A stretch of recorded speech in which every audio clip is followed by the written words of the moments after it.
Welcome to the Slop Farm. Enjoy the video. You should start with a clean raster and the Spatial Analyst extension enabled. Open Arcgis Pro, add the raster, and set project environments for coordinate system and cell size. This prevents misalignment. Once the environment is correct, search for the Reclassify tool in the Spatial Analyst toolbox and open it. You'll see the input raster, reclass field, and current value ranges. Now choose the field or raster values you'll change and prepare your new class mapping, so the tool has everything it needs to run. You now define how values change. Pick a field or use unique values.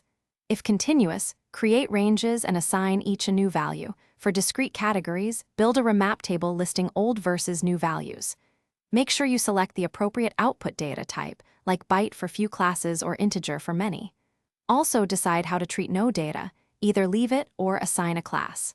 Once your remap table is complete, validate ranges and ensure there are no overlaps or gaps that would produce unintended results.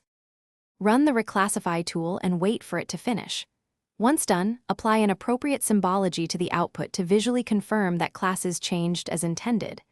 Make sure to check raster statistics and pixel counts to verify distribution.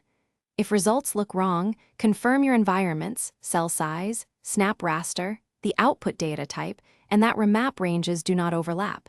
These are the most common causes.